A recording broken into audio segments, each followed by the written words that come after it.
The fluorescent lights of Patterson Hardware hummed their industrial hymn as Marcus Bennett ran his calloused palm across the grain of a 2x4, checking for warps the way his father had taught him.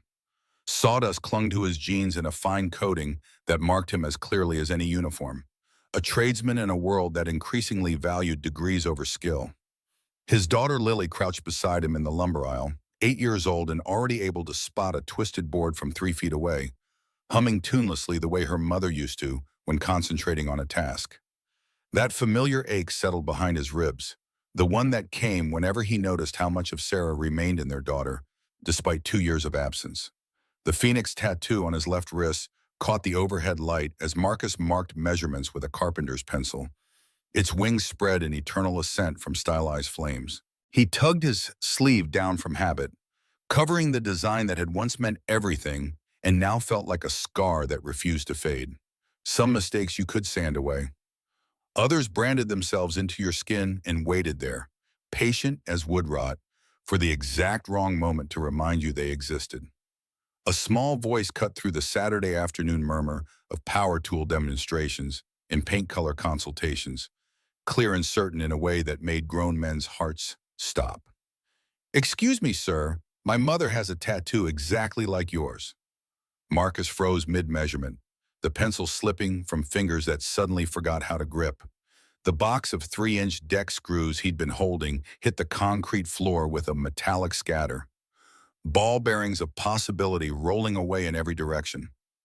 Time performed that peculiar contortion it does before catastrophe, stretching seconds into something geological, while his mind raced through impossible calculations. The phoenix design on his wrist wasn't from any tattoo parlor's flash wall. He and exactly one other person had sketched it together on a coffee-stained napkin a decade ago. Two kids drunk on the kind of love that feels like drowning and flying simultaneously. They'd gotten the ink the night before she left for New York, with promises that dissolved like sugar in rain.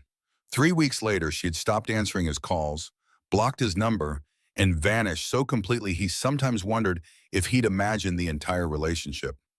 A little girl stood there, maybe 9 years old, pointing at his exposed wrist with the kind of certainty that comes before children learn to doubt what they see.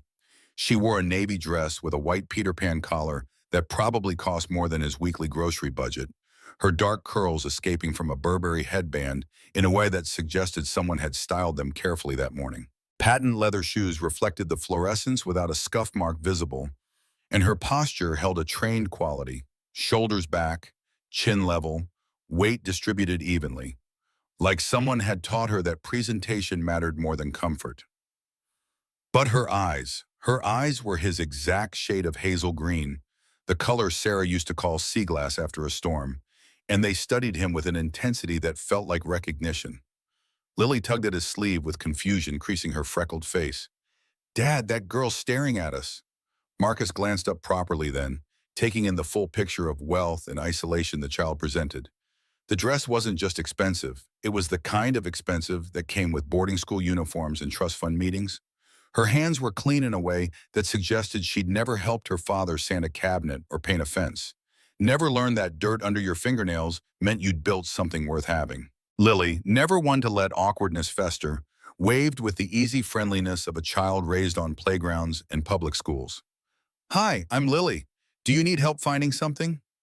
The girl took 3 measured steps forward, her footfalls silent on the concrete despite the hard soles of those perfect shoes. When she spoke, her voice carried the careful enunciation of expensive speech therapy and private tutors, each syllable placed with the precision of someone used to being corrected. "Hello, my name is Emma." She paused, glanced toward the front of the store where a black Mercedes SUV idled visibly through the plate glass windows, then continued with something that sounded rehearsed. "My name is Emma Hartley." There was a quality to the introduction that suggested mirror practice, as if she'd been taught that names were currency and pronunciation mattered. Lily, blessedly immune to social pretension, grabbed Marcus's arm and pulled him to standing with the easy strength of a kid who climbed trees and hauled lumber. "This is my dad. He's building me a treehouse. Do you have a treehouse?" The question came out with genuine interest, the kind that assumed everyone's childhood included hammer safety lessons and learning to read a tape measure. Emma shook her head slowly, and for a moment something vulnerable crossed her features, the universal look of childhood loneliness that transcended tax brackets and trust funds. We have gardens, but no trees strong enough yet. Mother says they need more time to grow. The formal mother, instead of mom, told Marcus everything he needed to know about the distance between Emma's world and theirs. Her gaze drifted back to his wrist, where his sleeve had ridden up again during Lily's enthusiastic pulling, and she went very still in a way that made the air feel thick. Someone 3 aisles over dropped a can of paint with a sharp clatter that echoed through the hardware cathedral. The fluorescent lights continued their monotonous hum. Marcus felt time slow down in that peculiar way it does when you recognize the moment your life is about to split in two, before and after. When the foundation you have built your existence on reveals itself to be nothing but sand and good intentions. Emma took another step closer, her focus locked on the Phoenix design with an expression that cycled through recognition, wonder, and something that looked dangerously like hope. When she spoke again, her voice came out smaller, uncertain in a way her previous careful pronunciation hadn't been. "Hello, sir." The formal address felt wrong coming from someone so young, another marker of her isolated upbringing. "My mother has a tattoo just like yours, the phoenix with the broken wing that learned to fly again." The specificity of the description hit Marcus like a 2x4 to the solar plexus. Not just a bird or a phoenix. She knew the story behind the design, the metaphor they'd chosen together about rising from failure and learning to soar despite damage. His vision narrowed to a pinpoint, peripheral details falling away until only Emma existed in his awareness. This impossible child with his eyes and someone else's wealth, pointing at proof that the past never stayed buried, no matter how deep you thought you dug the grave. Footsteps approached now, rapid and expensive, designer heels clicking in urgent rhythm against linoleum. The sound burrowed into Marcus's bones and waited there, dormant but recognizable, the way certain voices could reach through a decade of silence and trigger muscle memory in your chest cavity. "Emma, Emma, where did you—" The voice cut off mid-sentence as if someone had physically seized the speaker's throat, and Marcus knew it before he turned. Some sounds brand themselves into your nervous system and lie in wait until circumstance resurrects them with surgical precision. He rotated slowly, giving his body time to prepare for impact his mind had already absorbed. 10 years had refined Victoria's sharp edges into something almost dangerous. The ratty art student with paint permanently embedded under her fingernails had transformed into a woman whose charcoal suit probably cost what he made in a month, whose severely cut bob-framed cheekbones that stress and time had honed into weapons. But her eyes, those particular shade of gray that reminded him of October skies before rain, hadn't changed their basic architecture, even if they currently held enough trapped terror to fill a courtroom. "Marcus?" His name left her lips like a confession extracted under duress, like a curse spoken by someone who'd sworn to forget the language, like the final word of a prayer she'd been reciting silently for a decade, without realizing her mouth still remembered the shape of it. Victoria. He tasted her name after 10 years of not speaking it aloud, and it felt like pressing his tongue against a scar that had never properly healed, all nerve endings still raw beneath tissue-thin covering. Lily pressed closer to his side, confused by the adult tension that had turned the air thick enough to measure with calipers. Emma looked between them with her small face creased in the kind of worry children develop when they sense complications beyond their comprehension, but can't name the specific danger. Victoria recovered first, her features smoothing into a mask of polite distance that probably served her well in boardrooms and charity galas. "I apologize. Iris, we need to leave now." But Emma was looking at the tattoo again, then at her mother, then back to Marcus with the dawning wonder of a child piecing together a puzzle adults thought they'd hidden well enough to fool someone who noticed everything. "Mother, is he the one? From your bedtime story? The man who builds beautiful things with his hands? The other phoenix who learned to fly?" Victoria's face went pale beneath expensive makeup that couldn't quite conceal the shadows under her eyes. Marcus felt something fundamental crack inside his chest, not clean like breaking kindling, but messy like splitting green wood against the grain, all splinters and resistance. "What story?" His voice came out barely above a whisper, rough with a decade of questions he'd taught himself to stop asking. But Victoria was already moving, already taking Emma's hand with the desperate grace of someone fleeing a crime scene where they'd left too much evidence behind. I'm sorry, we have to go. I'm sorry. She pivoted towards the exit with practiced efficiency, pulling Emma along, but the girl twisted to look back over her shoulder with those hazel green eyes that Marcus now recognized from every morning he looked in the mirror to shave. The shape of her nose, the way her eyebrows arched with that particular stubborn set, the jawline that announced itself even through childhood's softness, all of it added up to an equation whose solution detonated every carefully constructed wall he'd built around the past 10 years. Lily's voice came small and uncertain beside him, breaking through the static in his head. Dad, who was that lady? Why did she run away like that? Marcus couldn't answer because he was too busy calculating, counting backward, remembering the last night he'd spent with Victoria before she disappeared. The hotel room 3 states away, where they'd said goodbye with bodies instead of words. The rain against windows sounding like applause or accusation, depending on how you chose to hear it. The promises they'd made about phone calls and plane tickets and making the distance work despite her prestigious gallery position and his family business anchoring him to a place she'd already mentally left. 9 months. Emma was 9 years old. The arithmetic was brutally simple, even for someone whose formal education had ended with an associate degree in applied carpentry.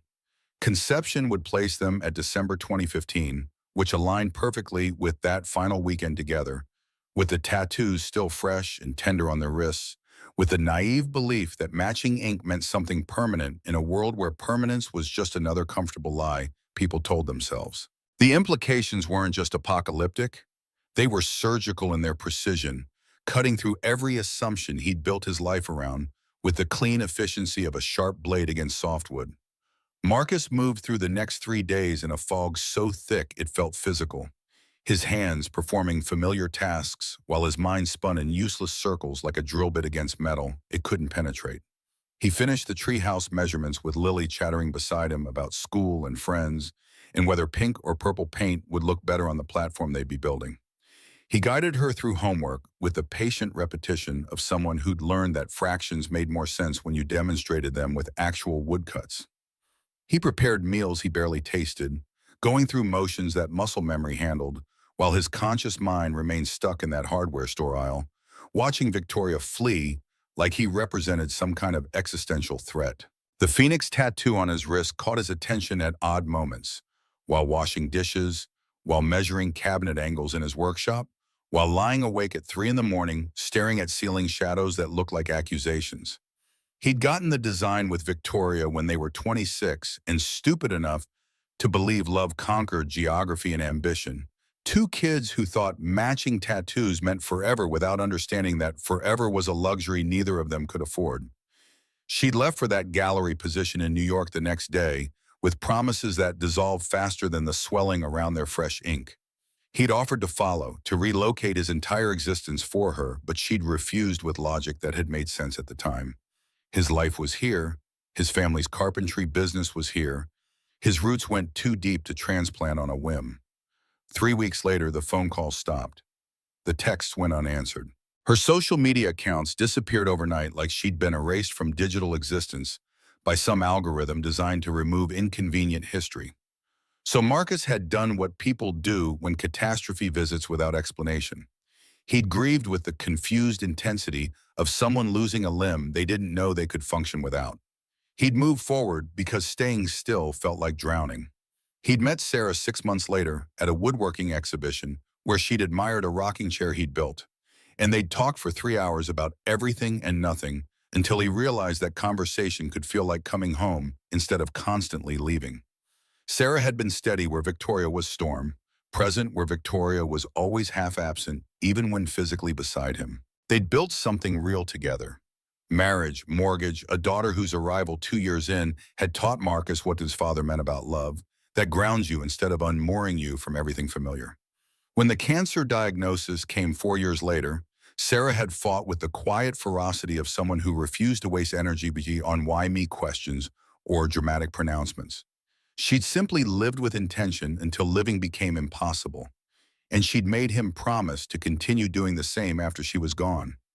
He'd kept that promise mostly, learning to be both parents at once for Lily's sake, building furniture during school hours and attending recitals in the evenings, teaching his daughter that grief was something you carried rather than something you got over. But now Victoria and a 9-year-old girl with his face and a stranger's wealth, pointing at proof that some secrets are too big to stay buried regardless of how much time passes or how carefully you think you've moved on. The problem was the not knowing. If Emma was his daughter, and every cell in his body screamed confirmation, despite lacking any concrete evidence beyond resemblance and timing, then why had Victoria kept it hidden? Why disappear completely instead of having a single conversation that would have changed the trajectory of 3 lives? He'd loved Victoria once with the kind of intensity that feels like drowning and flying simultaneously. And when she left, he'd understood it as incompatibility rather than betrayal. People wanted different things, built different lives, and sometimes the timing just didn't align. That was adult wisdom, hard-earned and sensible. But this wasn't adult wisdom. This was surgical excision, the kind of calculated removal that required planning and sustained effort, the complete erasure of his existence from his own child's life without consultation or explanation. Lily found him in the workshop on the 3rd night, sitting on the floor with an unfinished drawer in his lap, and tears he hadn't realized he was crying, sliding down his face in silent tracks. She climbed into his lap without asking permission, 8 years old and already wise enough to know when silence was the only gift that mattered, when presence meant more than questions or reassurances. They sat like that for a long time, surrounded by the smell of cedar and old varnish, while the late autumn darkness pressed against the windows like something with weight and intention. Finally, Lily spoke, her voice thoughtful in the way of children processing adult complications they sense but can't fully name. "I like that girl, Emma. She seemed really lonely." Marcus's throat was too constricted for immediate response, so he just audited against the top of Lily's head and held her tighter. "Do you think we'll see her again?" Lily continued with the careful tone of someone testing how much honesty a conversation could hold. "I hope so. I've always wanted a sister." The words hit him like a mallet against a chisel, that concentrated force that either splits wood clean or shatters it into useless splinters, depending on grain and angle. Lily couldn't possibly know what she was saying, couldn't have any context for the implications her innocent wish carried. But children had a way of seeing truths adults tried desperately to hide, and Lily had always been particularly perceptive about the emotional architecture underlying surface interactions. Marcus managed to find his voice, though it came out rougher than intended, scraped raw by everything he couldn't yet articulate. "Baby, life doesn't always give us what we want." Lily leaned back to look at him properly, her green eyes, Sarah's eyes, a completely different shade than his own hazel, serious beyond her years. "Mommy used to say that sometimes life gives us what we need instead, but we have to be brave enough to see it." The discovery came accidentally on Saturday morning when Marcus was at the farmer's market with Lily, buying tomatoes for the sauce Sarah had taught him to make during their too-short marriage. He'd been examining heirloom varieties with the focused attention he applied to wood grain when he saw her, Victoria in jeans and a simple white blouse that probably still cost $600, studying vegetables with the same intense focus she used to apply to her paintings back when she'd been poor enough that art supplies represented a significant budget line item. No Emma visible, no nanny hovering with protective vigilance. Just Victoria alone among the produce stalls, looking younger somehow, without the armor of expensive suits and severe haircuts, closer to the woman he'd known before ambition and money transformed her into someone he barely recognized in that hardware store. His feet were moving before his brain fully processed the decision, navigating between stalls selling honey and handmade soap with Lily's hand clasped in his. "Baby, go look at those pastries for a minute. Pick one out for later." He pressed a $10 bill into her palm and watched her bounce toward the bakery stall before turning back to where Victoria stood frozen by the tomatoes, her eyes closed like she was praying for divine intervention or instant teleportation or any outcome other than this confrontation she'd been avoiding for 3 days. "We need to talk." Marcus kept his voice low enough that nearby shoppers couldn't eavesdrop, but firm enough that refusal wasn't really an option. Victoria's eyes opened slowly, and the grief he saw there looked old enough to have calcified into something permanent, the kind of sorrow that becomes structural rather than temporary. There's nothing to discuss. The words came out steady, but her hands betrayed her, trembling slightly as she placed a tomato back in its basket with excessive care, like proper vegetable handling represented the only controllable element in a situation spiraling beyond management. Marcus felt anger rise in his chest, hot and sharp in a way he'd trained himself to avoid because rage in his business meant mistakes that cost fingers, or worse. Nothing to discuss? Victoria, she looks exactly like me. Exactly. And you ran the second we met. You don't think I deserve an explanation? Something shifted in Victoria's face, a muscle in her jaw working like she was grinding words between her molars before they could escape. What do you want me to say? The question hung between them, loaded with implications and accusations neither had the energy to fully articulate.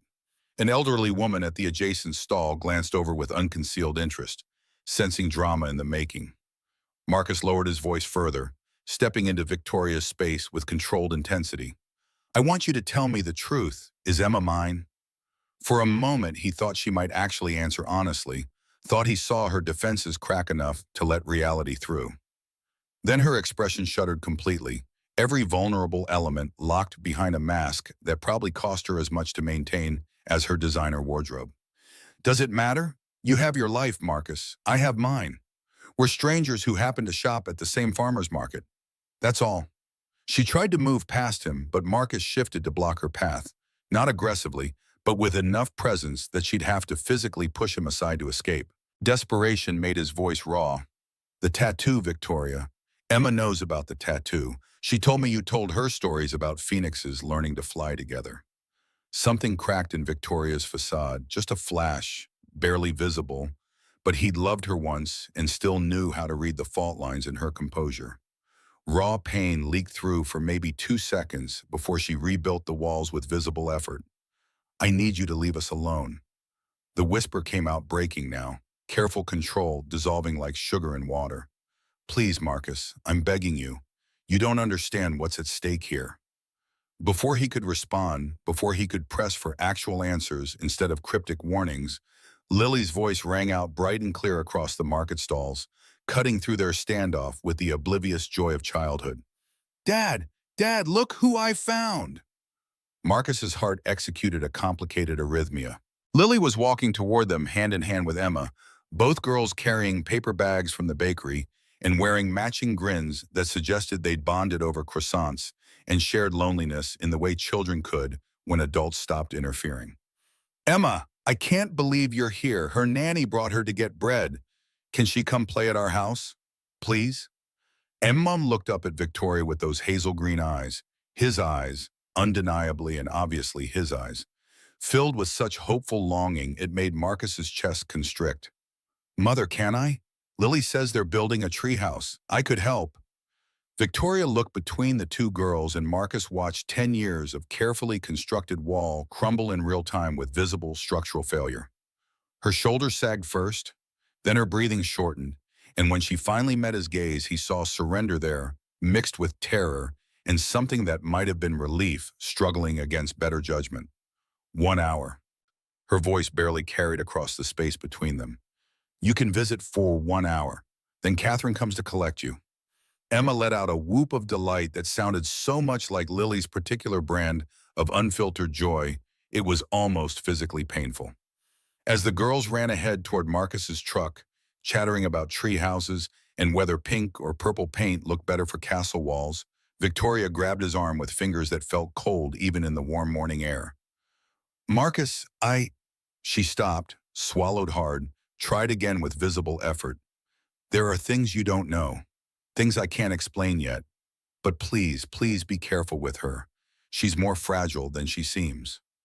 Marcus studied her face, really looked at it for the first time in a decade, and saw the shadows under her eyes that expensive concealer couldn't quite hide, the fine lines that hadn't existed before, the weight of secrets that had carved themselves into her features like water-cutting stone. I need to know the truth, Victoria.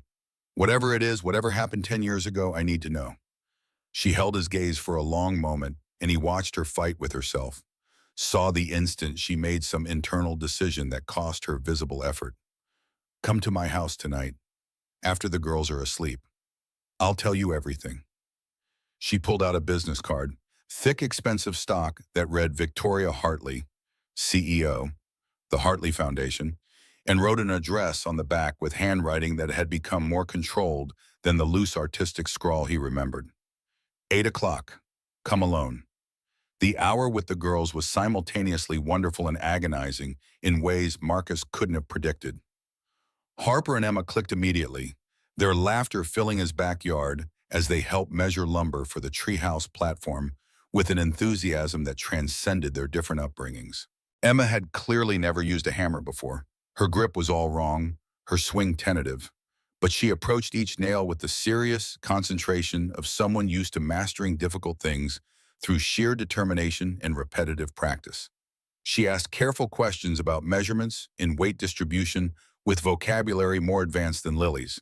Phrases like load-bearing capacity and structural integrity that suggested either extensive reading or exposure to adult conversations about engineering principles. But when Lily showed her how to draw plans in the dirt with a stick, abandoning precision for imagination, Emma's face lit up with unguarded joy that transformed her from miniature adult into actual child. Marcus watched them together and felt something fundamental shift in his chest cavity. Some piece of his understanding of reality clicking into a new configuration. They moved the same way, tilted their heads at identical angles when thinking through problems, bit their lower lips with matching concentration. Lily's coloring came from Sarah, that auburn hair and fair skin scattered with freckles, while Emma was darker like Victoria with olive complexion and near black curls. But underneath the surface differences, the architecture was identical. The shape of their hands as they gripped tools, the way they both huffed impatiently when things didn't work on the first attempt, the stubborn set of their shoulders when committing to a task. They could have been sisters. They were sisters. The certainty settled into Marcus's bones with the weight of absolute knowledge. The kind of understanding that bypasses rational thought and plugs directly into instinct. However they'd gotten here, whatever mistakes and choices had led to this moment, these two girls were connected by blood and now apparently by instant mutual affection that transcended logic. When Catherine arrived, a stern-looking woman in her 60s who introduced herself as Emma's nanny and shot Marcus a look that suggested she was memorizing his face for future identification in a police lineup. Emma hugged Lily goodbye with the fierce desperation of someone who'd found water in a desert and was being forced to leave it behind before drinking their fill. "Can we do this again?" Emma's voice carried a pleading note that made Marcus want to promise impossible things just to keep that hopeful expression on her face. "Please," Lily answered before Marcus could navigate the complex adult politics of the situation. "Yes, tomorrow. We can work on the treehouse every day until it's done." Emma's smile could have powered the electrical grid of a small city. She climbed into the Mercedes SUV, still beaming, face pressed against the rear window as Catherine drove away with professional efficiency, hand waving frantically until they turned the corner and disappeared from view. Lily stood beside Marcus in companionable silence for a moment before speaking with the thoughtful tone she used when processing complex emotions. "I really like her, Dad. She's lonely like me after Mom died. But different lonely, like she's never had anyone." Marcus pulled his daughter against his side, grateful for her perception even as it complicated everything. "Yeah, baby, I think you're right about that." His phone buzzed in his pocket, a text from Victoria that he read while Lily gathered scattered tools. "Thank you for today, for giving her something I can't. Tonight you'll understand why I did what I did. Whether you'll forgive me, that's another question entirely." Marcus looked at Lily, at the tree house they were building together, at the phoenix tattoo on his wrist that had burned like a brand for 10 years without him understanding why the scar ran so deep. He typed back with thumbs that felt clumsy against the small screen. 8 o'clock, I'll be there. On the address Victoria had given him led to a neighborhood Marcus had only driven through en route to somewhere else, the kind of place where houses hid behind stone walls and ancient trees, where money didn't announce itself because it didn't need validation from anyone equipped to notice. The gate opened automatically as he approached, clearly programmed to expect him, And Marcus followed a winding drive through manicured grounds to a modern masterpiece of glass and steel that probably appeared in architectural magazines under headlines about sustainable luxury.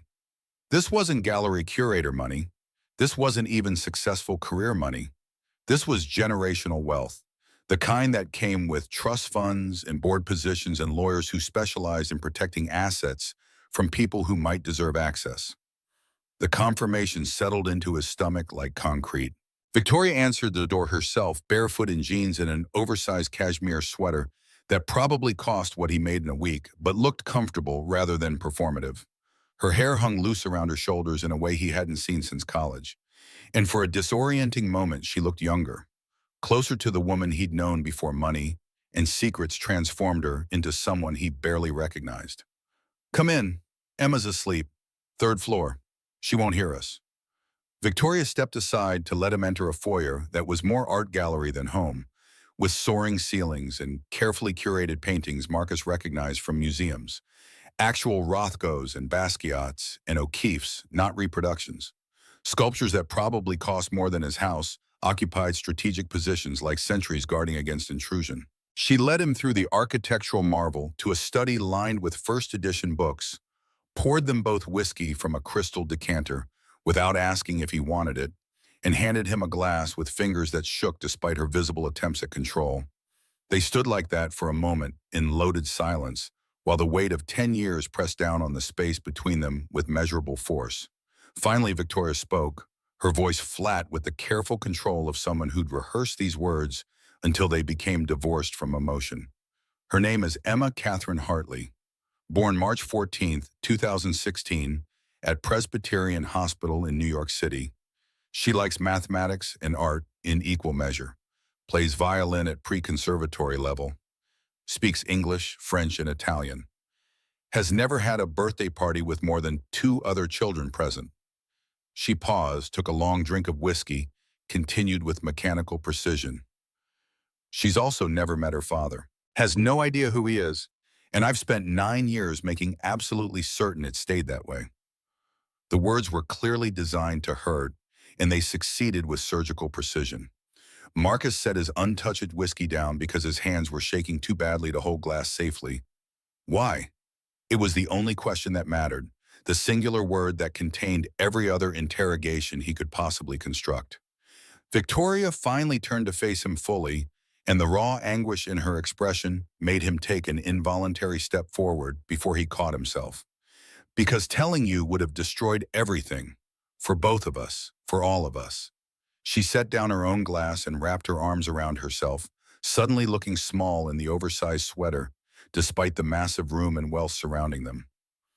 "I found out I was pregnant 3 weeks after leaving you, January 2016. Convenience store bathroom at 2 in the morning because I couldn't sleep, kept vomiting, couldn't pretend it was stress anymore."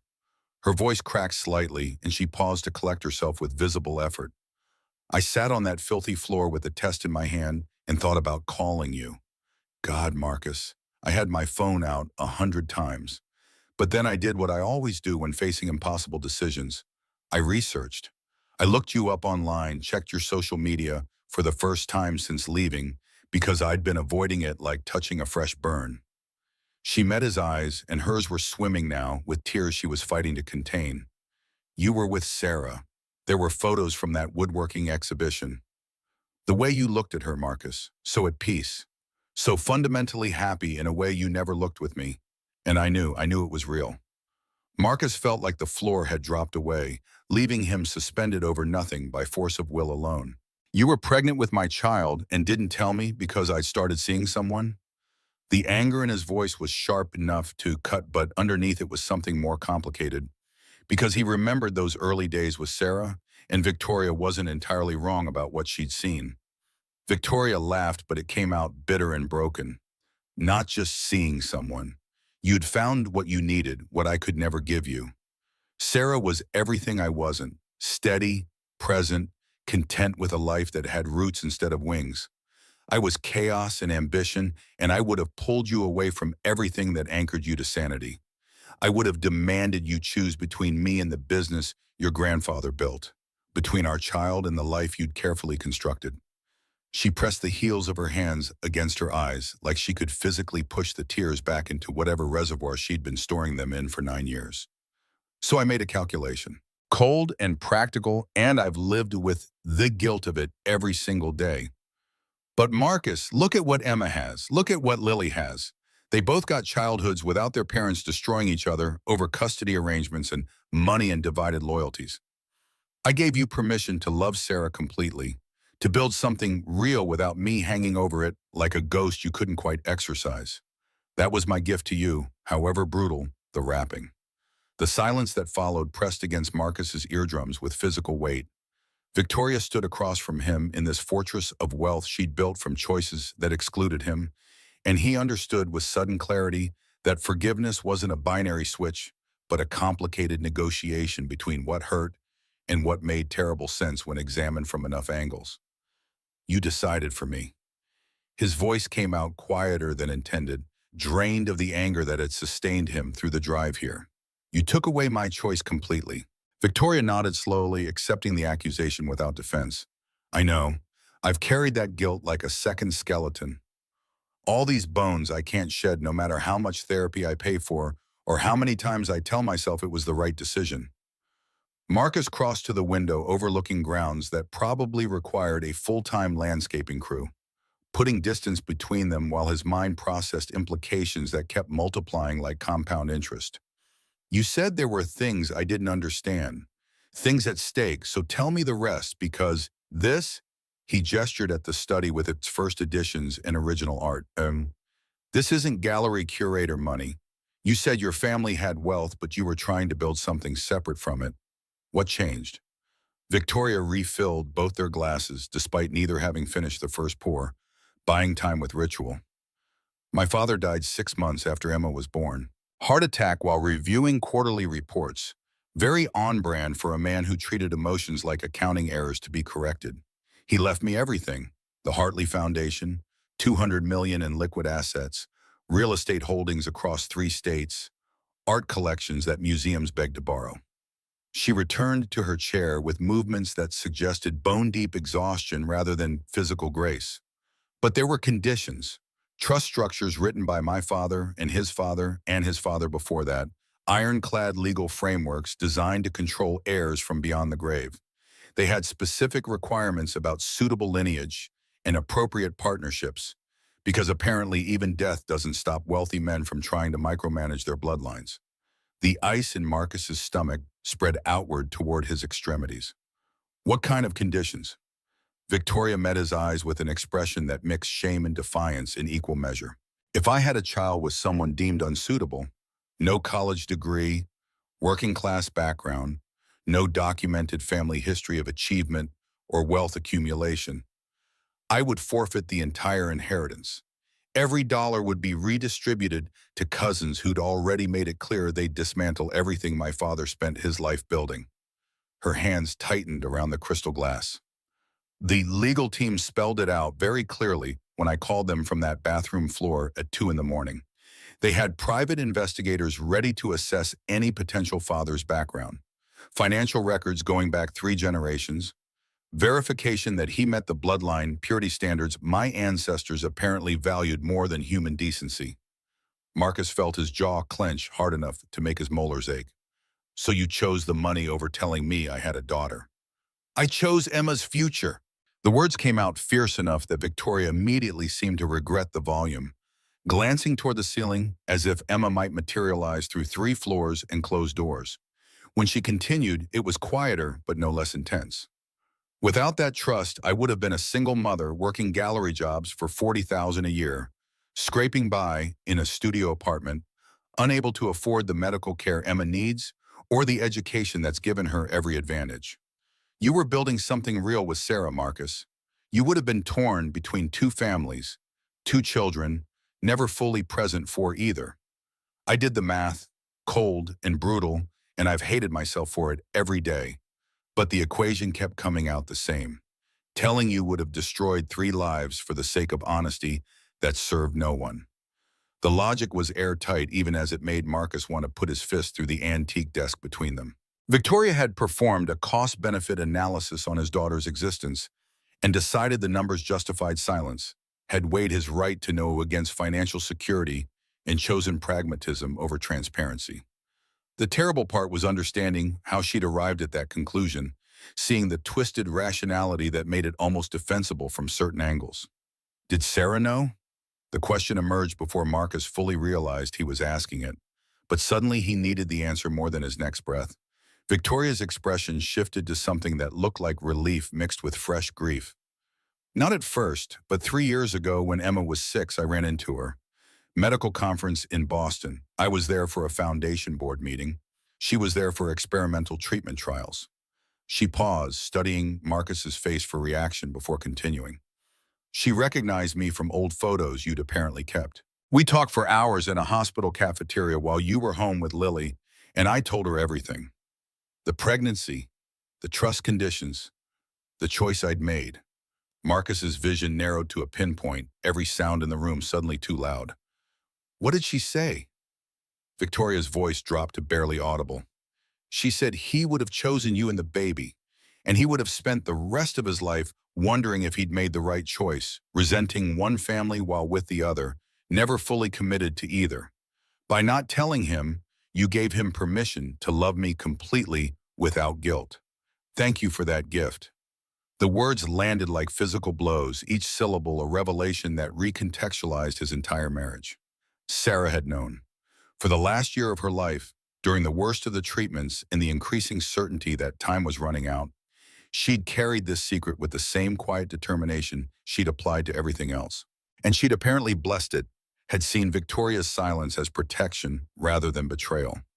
Marcus found himself sitting without remembering the decision to do so, his legs simply refusing to support his weight under the accumulating revelations. She never said anything. Not once, not even when his throat closed around the rest of that thought, the deathbed conversations they'd had about legacy and moving forward and not letting grief turn him into a ghost in his own house. She made me promise. Victoria was crying openly now, no longer attempting to maintain composure. Promise that after she was gone, I'd wait. Wait until Lily was old enough to handle complexity, until you'd healed enough to think clearly, until the timing felt less catastrophic. She said the truth has its own schedule, and forcing it never ends well. Her laugh came out wet and broken. She was supposed to have more time. We were supposed to have another year at least to figure out the right approach. Then she died and I panicked and just kept waiting, kept telling myself next month or next year, until waiting became its own decision and I'd trapped myself in a silence I didn't know how to break. The study fell quiet except for the antique clock on the mantel, ticking away seconds that felt weighted with significance. Marcus tried to imagine Sarah in that hospital cafeteria, already dying but still thinking about his happiness, blessing Victoria's deception because she understood him well enough to predict exactly how he would have reacted to the truth a decade ago. She'd been right, which somehow made it worse. At 26, he would have tried to do the right thing, would have attempted to be present for both children and succeeded at neither, would have turned himself inside out trying to honor contradictory responsibilities until the strain cracked something fundamental in his personality. How long were you planning to wait? His voice came out scraped raw by everything he couldn't fully process yet. Victoria wiped her face with the back of her hand in a gesture so unlike her usual controlled polish, it felt jarring. Until Emma turned 10, March 14th, 3 months from now.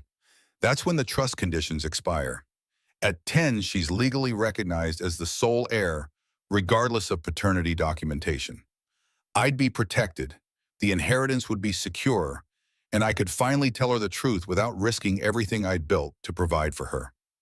She paused, then added with bitter precision, I had a plan, a therapist lined up to help us through the revelation, legal documents prepared to establish your parental rights, even a script for how to explain it in age-appropriate language. 3 months. I was 3 months away from fixing this myself before you walked into that hardware store, and my daughter recognized a tattoo I'd been stupid enough to tell her stories about. Marcus processed this new information, turning it over like examining wood for structural integrity.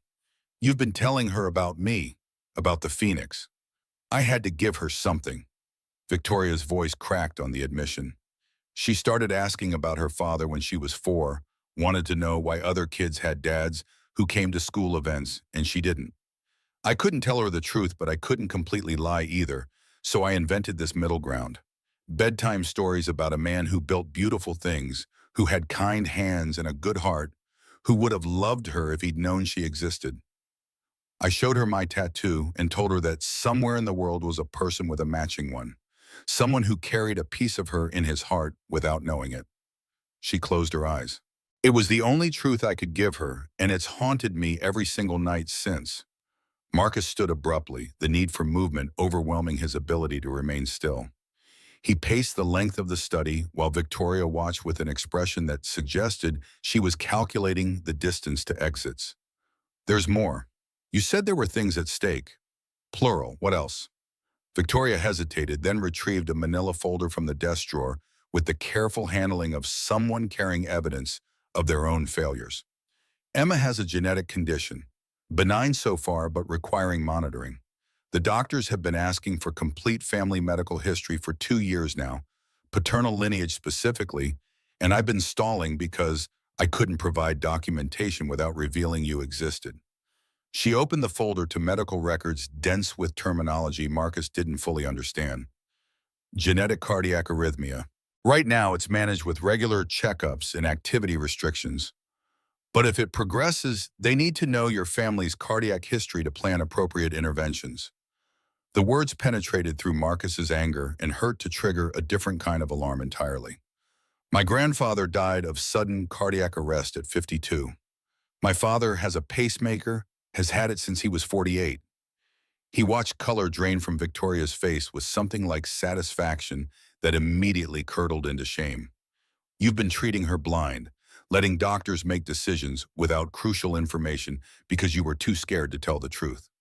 I know. Victoria's whisper barely qualified as sound.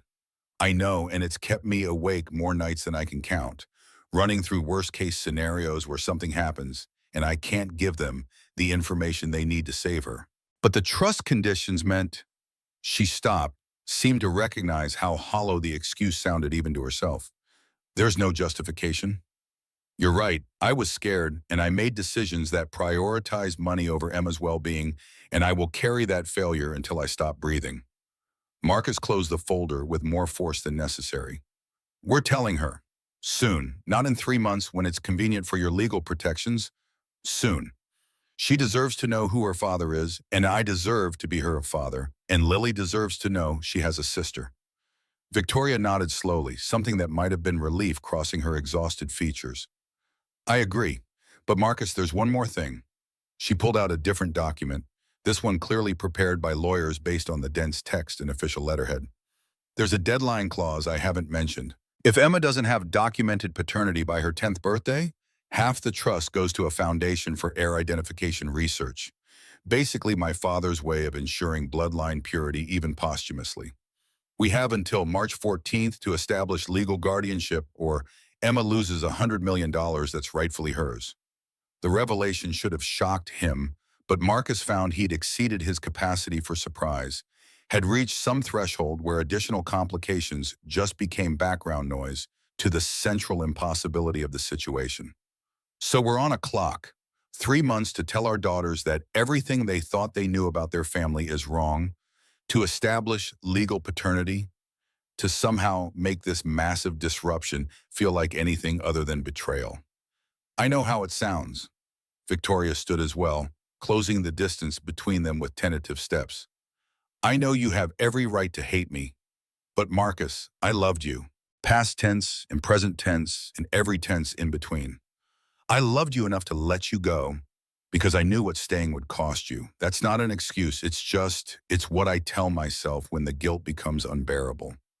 Marcus studied her in the low lamplight of the study, this woman who'd made decisions that destroyed and protected him simultaneously, who'd carried the weight of a decade-long secret while he'd built a life in ignorant contentment. He couldn't forgive her yet. Forgiveness required processing he hadn't had time to complete. But he could understand her.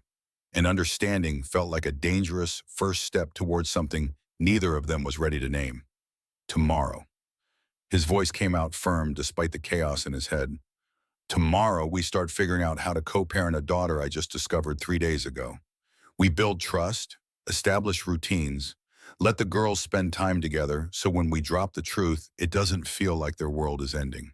And in 6 weeks, mid-February, we tell them everything, both of them, together so they can process it as sisters instead of separately as confused kids. Relief and terror warred across Victoria's expression before she nodded agreement. 6 weeks. Together. The next 2 weeks played out like learning a foreign language through immersion, confused and exhausting, but occasionally punctuated with moments of unexpected fluency. Marcus and Victoria met for coffee while the girls attended school, awkward conversations over cappuccinos, where they negotiated custody arrangements that didn't technically exist yet, and tried to map the territory of their damaged history without detonating any additional explosives.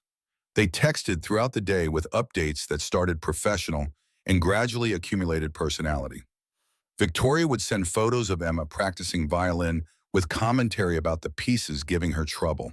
Marcus would respond with pictures of the treehouse progress and anecdotes about Lily's running commentary on structural engineering despite having no formal training.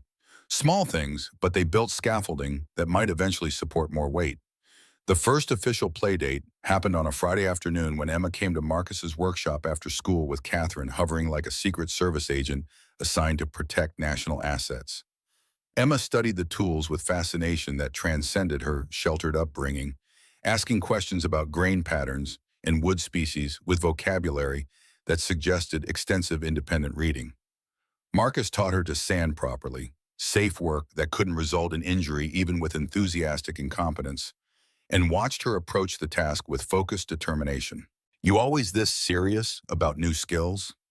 He kept his tone light, trying not to project all the complicated emotions churning through his chest onto this child who didn't yet know she was his.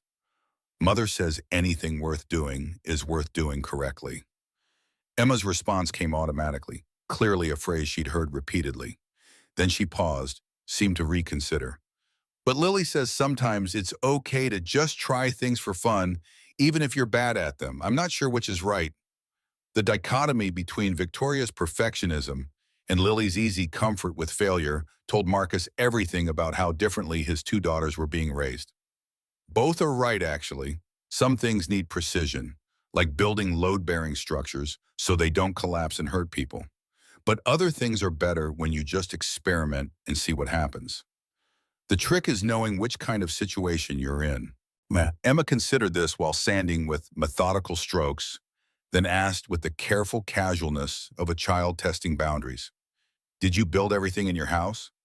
"Most of it. Building things helps me think through problems." Marcus selected a finer grade sandpaper and showed her the difference in texture. "When my brain gets too noisy, I come out here and work with my hands until the thoughts settle into patterns that make sense." Mother paints when she needs to think. Emma's voice went soft, confessional. "She has a whole studio, but never shows anyone her work. Sometimes I hear her in there late at night and she's crying, but she always says it's allergies when I ask." The admission hung between them, heavy with implication. This glimpse into Victoria's private suffering that her daughter was too young to fully contextualize. Connection formed in the space between one sandpaper stroke and the next, built on shared understanding of creating as coping mechanism. Marcus felt something shift in his chest, a protective instinct he recognized from Lily's infancy, clicking into place for this second daughter he was just beginning to know. Saturday brought both families to Marcus's backyard for treehouse construction. Victoria arrived in designer jeans that probably cost $400 and a cashmere sweater that screamed understated luxury, looking profoundly uncomfortable, holding a hammer like it might bite her. Marcus showed her proper grip, hand over hers, calluses against soft skin, and Victoria jerked away as if the contact burned.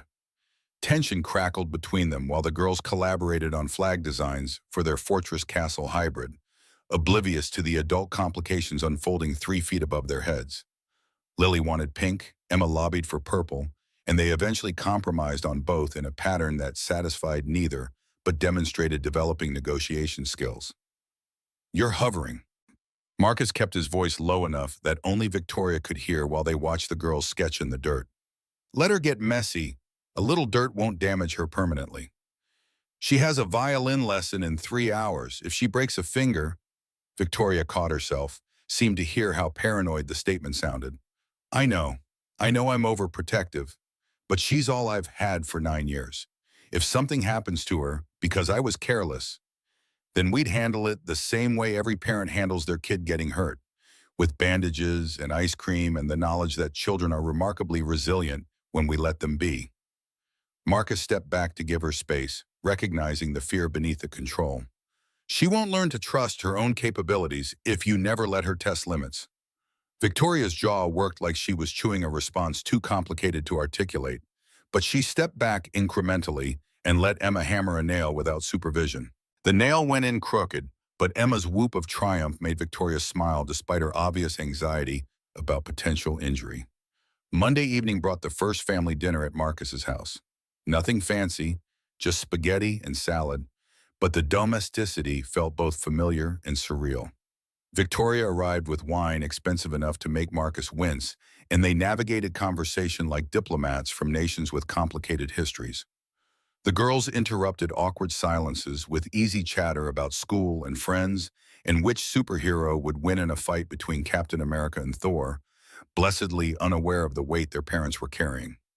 Emma asked about Sarah during dessert with the directness children employ, before they learned certain questions require delicacy. What was Lily's mom like? Lily brightened immediately and ran to grab the photo album she'd apparently staged for this exact inquiry, flipping to pictures of Sarah at various stages, pregnant with Lily, teaching her to ride a bike, in the hospital during one of many treatment cycles, looking exhausted but determined. She was the kindest person. She always said kindness is the bravest thing because it's easy to be mean when you're scared. Emma studied the photos with an intensity that suggested she was trying to extract understanding beyond what the images could convey. She looks like someone who gives good hugs. The best hugs. Lily's voice carried certainty mixed with grief she'd learned to carry without being crushed by. Like being wrapped in a weighted blanket that smells like vanilla because she always wore vanilla perfume. Victoria's eyes filled with tears. She blinked away rapidly while Marcus excused himself to the kitchen under the pretense of clearing plates. He stood at the sink with his hands braced against the counter, breathing through the complicated grief of missing Sarah while simultaneously grappling with this alternate reality where she'd known about Emma and blessed the deception. When Victoria appeared beside him with her own armload of dishes, they worked in silence that felt companionable despite everything unresolved between them. Wednesday brought Emma's violin recital at a private performing arts center that probably cost more per year than Marcus's mortgage. He sat in the audience surrounded by parents whose clothing budgets exceeded his quarterly income, feeling profoundly out of place in his only suit.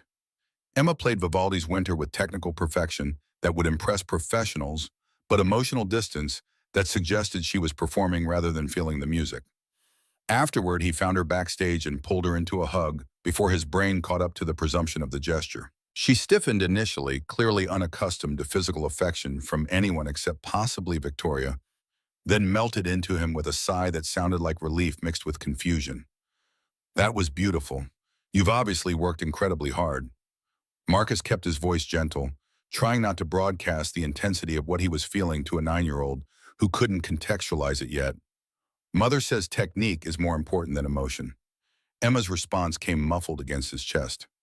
She says feelings make performances unreliable. Marcus bit back his immediate response about Victoria's control issues and instead said carefully, technique gives you the tools to express emotion accurately. But the emotion is what makes music matter to people who hear it. Both they are important. Emma pulled back to look at him with those hazel green eyes that he now saw reflected in his mirror every morning. Has anyone ever hugged you after a performance before? The question seemed to catch her off guard, as if she'd only just realized the absence. No, Mother comes to recitals, but she has to take phone calls from the foundation during intermission, and she says physical affection in public is inappropriate. Emma recited this like quoting scripture, clearly words she'd internalized from repetition. Marcus felt his jaw clench but kept his expression neutral.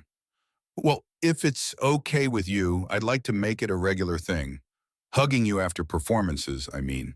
If you're comfortable with that. Emma's smile transformed her face from miniature adult to actual child. I'd like that very much. Friday brought the first sleepover at Marcus's house after Victoria finally overruled Catherine's extensive objections about security protocols and appropriate sleeping arrangements. The girls set up sleeping bags in Lily's room and proceeded to stay awake until nearly midnight, whispering secrets and giggling in the way only children approaching that precious edge between childhood and adolescence can manage. Marcus checked on them at 11 and found them still awake, tangled together in Lily's bed instead of their separate sleeping bags, trying to sleep, pretending to sleep, or completely giving up on the concept. Giving up, Lily grinned without shame. We're talking about important stuff, like whether we were supposed to be sisters all along. Emma's voice carried wonder mixed with certainty that bypassed logic entirely. I don't know how it works, but I feel like I knew Lily before I met her, like I'd been waiting to find her. Me too. Lily squeezed Emma's hand with fierce possession. You're the best thing that ever happened to me. Marcus had to retreat before the emotion clogging his throat made speech impossible. He stood in the hallway listening to their renewed whispering, understanding with sudden clarity that his daughters had already accepted what their parents were still negotiating. They were family, regardless of blood test results or legal documentation, because they'd chosen each other with the absolute commitment children bring to important decisions. The nightmare came at 2:30 in the morning, Emma screaming with enough volume to wake Marcus from dead sleep 2 rooms away. He reached her before Lily fully woke, pulling her against his chest while she sobbed something about everyone disappearing and being left alone in houses too big to find her way out of. Please don't leave. Please don't disappear. Everyone always disappears. Emma's words came out slurred with sleep and panic, her small body shaking hard enough that Marcus worried about her cardiac condition. Please, Dad, please stay. The title hit Marcus like voltage, every muscle locking with the significance of what she just said unconsciously. He rocked her gently while making soothing sounds that required no actual words, just presence and pressure and the assurance that he wasn't going anywhere. Eventually her breathing steadied and she fell back asleep against his shoulder, while Lily watched from her own bed with an expression suggesting she'd just witnessed something important. Marcus carried Emma back to her sleeping bag and stayed until he was certain she wouldn't wake again, then found Lily still watching him with those two wise eyes. She called you Dad. Lily's whisper carried observation without judgment. In her sleep. I know, baby. Don't mention it to her, okay? She probably won't remember and it might embarrass her. Marcus smoothed Lily's hair back from her forehead with familiar affection. Get some sleep. Morning comes early whether we're ready or not. Sunday brought Victoria to collect Emma with shadows under her eyes suggesting her own restless night. Marcus met her on the back porch while both girls played in the treehouse above them, finally far enough away that adult conversations could happen without concerned eavesdropping. Catherine told me about the nightmare. Thank you for handling it. Victoria's gratitude came wrapped in exhaustion that made her look older than 36, all the years of single parenting and secret keeping visible in the fine lines around her eyes. She's terrified of abandonment. Marcus kept his observation gentle despite the accusation it carried. Has she been in therapy? Since she was 5. We've tried everything. Play therapy, cognitive behavioral work, art therapy, even brief consultation with a child psychiatrist who specialized in attachment disorders. Victoria's hands twisted together in a gesture that betrayed more anxiety than her composed expression. But she knows something's missing.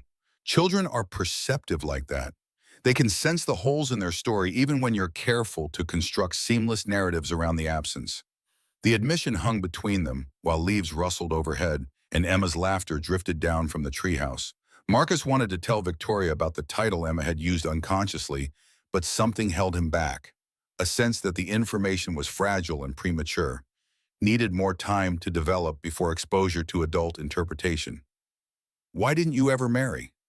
The question emerged unexpectedly, but Marcus found he needed the answer, needed to understand if there had been other men in Emma's life who'd failed to fill the father-shaped vacancy. 9 years is a long time to be alone. Victoria laughed, but it came out more sad than amused. Because the only man I ever loved, I gave up for his own good. And every man after felt like a betrayal of both of us. Of you because I was trying to replace something irreplaceable. Of Emma because I'd be introducing instability into a life I'd worked so hard to make secure. She stared at her hands like they might contain answers. I dated occasionally when Emma was younger, very casual arrangements that ended the moment anyone suggested meeting my daughter. By the time she was 6, I'd given up pretending I was capable of letting anyone that close again. The confession settled into Marcus's chest adjacent to all the other complicated feelings he was accumulating about Victoria, anger and understanding, and something that might have been the ghost of old affection, all tangled together too thoroughly to separate into component emotions. Sarah knew, didn't she, that I still had feelings for you? Victoria's head snapped up with surprise. She never said anything about she didn't have to. I think that's why she made you promise to wait until after she was gone. She wanted me to have time to grieve her properly before dealing with. He gestured vaguely at the space between them that contained a decade of complications. All of this. She really was extraordinary. Victoria's voice broke on the word, and Marcus found himself stepping closer without conscious decision, close enough that he could see where tears were threatening to spill over despite her visible efforts at control. They stood like that in fragile detente until the girls' voices calling from above broke the moment, requesting juice boxes and permission to paint the tree house interior before the platform was technically finished. Marcus and Victoria agreed to the chaos, united at least in their willingness to let their daughters make messes in service of joy. Monday brought Marcus to Victoria's gallery opening, a foundation event showcasing emerging artists that required black tie formality Marcus barely managed with his decade-old suit. The fabric pulled tight across shoulders that had broadened from years of manual labor, and he felt every inch the interloper among people who pronounced moe correctly and discussed art with vocabulary that assumed graduate degrees. Victoria introduced him to her board with careful neutrality that somehow made their history more obvious by its absence. This is Marcus Bennett, a skilled craftsman and old friend. The description wasn't inaccurate, but it erased so much context that Marcus had to work to keep his expression pleasant. A woman in a dress that probably cost more than his truck assessed him with barely concealed dismissal. Craftsman? How quaint. Do you do restoration work? Marcus felt his jaw tighten, but managed a smile that didn't reach his eyes. I build custom furniture and architectural elements, mostly residential projects, but occasionally commercial work when the scope interests me. The conversation moved on without him, like he'd become invisible. These people who controlled wealth and influence, simply editing him out of their awareness once they'd categorized him as beneath notice. He found Victoria an hour later on the terrace where she'd apparently escaped the same social performance exhausting both of them. I don't belong here. Marcus stated it without rancor, just observation of obvious truth. Neither do I. Not really. This is just the costume I wear to justify the money funding Emma's future. Victoria leaned against the railing with her champagne flute held loosely, looking more relaxed than she had inside despite the bitter edge to her words. I hate every second of these events, but they're required maintenance on the foundation that ensures Emma never wants for anything material. And is that why you kept her away from my world? Afraid she'd see how the other half lives and find it appealing? The question came out sharper than Marcus intended, but he was tired of gentle navigation around complicated truths. Victoria flinched like he'd struck her. I kept her away because I was terrified you'd take one look at her and know. And then I'd lose her, lose everything I'd built, lose the only thing in my life that feels real instead of performed. Her voice rose slightly before she caught herself and lowered it again. You say now that you wouldn't have taken her from me. But if you'd known 10 years ago when I was pregnant and you were with Sarah, you would have tried to do the right thing. Split yourself in half trying to be fair to everyone. Made yourself miserable and everyone else collateral damage. Marcus wanted to argue but couldn't because she was absolutely right. At 26, with his first serious relationship since Victoria and a pregnant ex-girlfriend reappearing, he would have destroyed himself trying to satisfy contradictory obligations to people he cared about. Victoria had made the calculation he'd been too young and too committed to noble ideals to make himself. She'd chosen the outcome that caused the least total suffering, even though it concentrated that suffering on her shoulders. So you gave me permission to love Sarah completely. To build a life without you hanging over it like a ghost I couldn't quite exercise. Marcus heard his own words from Victoria's study coming back to him, understanding them differently now. That was your gift to me. For whatever it's worth, yes. Victoria met his eyes with an expression that mixed defiance and apology. I gave you permission to be happy. And you were happy with Sarah, weren't you?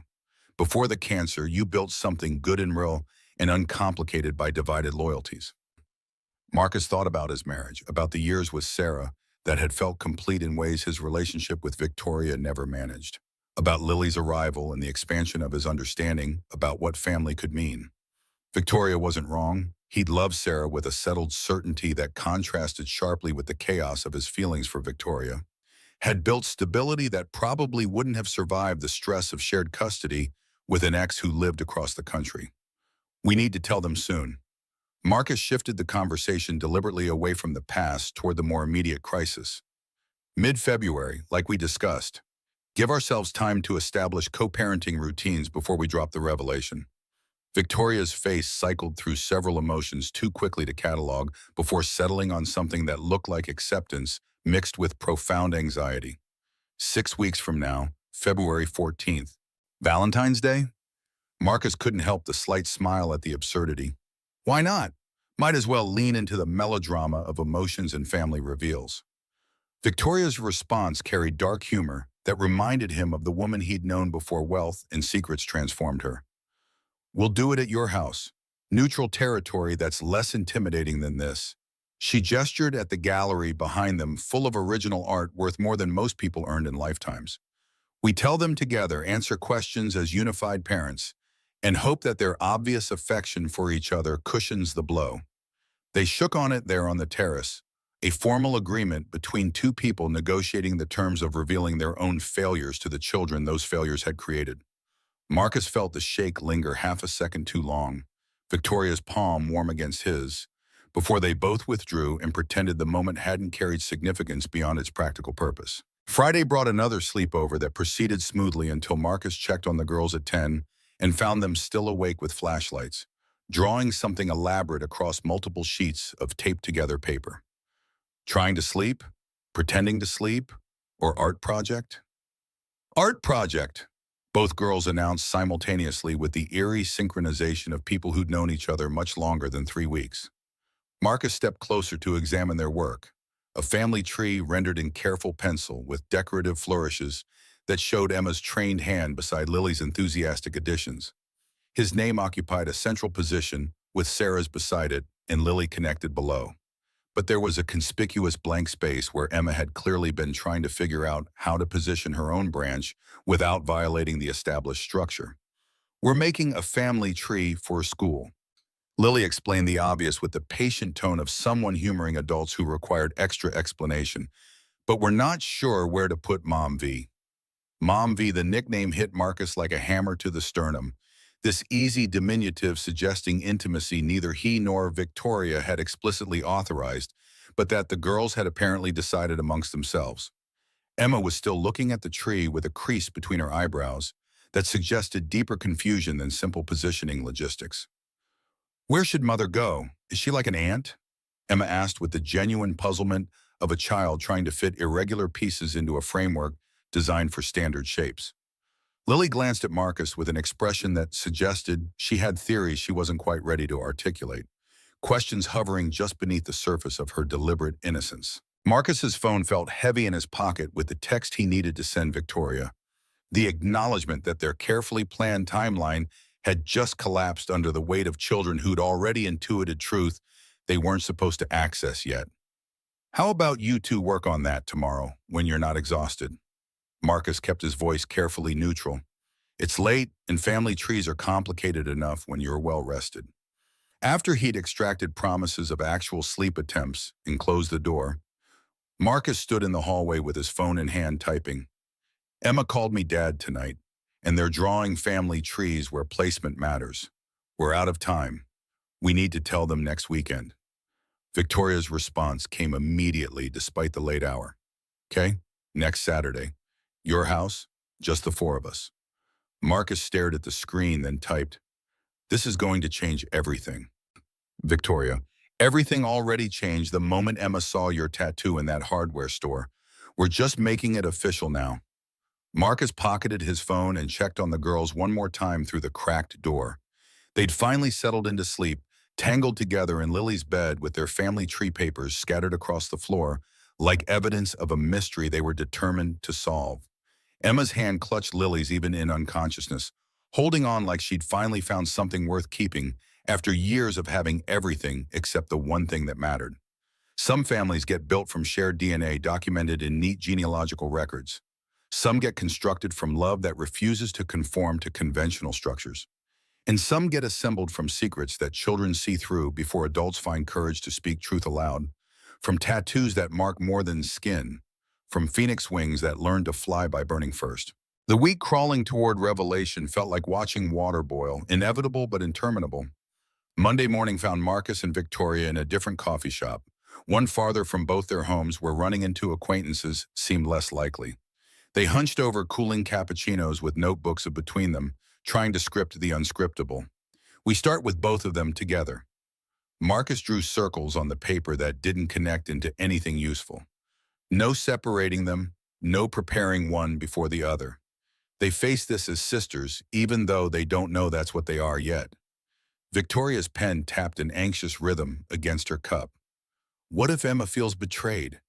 9 years of asking about her father, and I've lied every single time. She's 9. She's resilient in ways we've forgotten how to be. Marcus caught Victoria's hand to still the tapping, then released it quickly when the contact felt too intimate for a public space. And she already loves me. She called me dad in her sleep, Victoria. That doesn't just evaporate because the circumstances are complicated. Victoria's eyes filled with tears. She blinked away with practiced efficiency. I'm terrified she'll hate me for this. Terrified Lily will hate you for having a secret daughter. Terrified we're about to detonate both their lives for the sake of honesty that serves no one except our guilty consciences. Honesty serves Emma when her cardiac condition needs treatment and planning. Honesty serves Lily when she's asking questions about family trees and we keep deflecting. Honesty serves all of us because secrets this big eventually collapse under their own weight. Marcus leaned back, studying the woman across from him who'd carried impossible burdens alone for close to a decade. We're doing this on Saturday. No more delays. Tuesday brought the phone call Marcus had been dreading and anticipating in equal measure.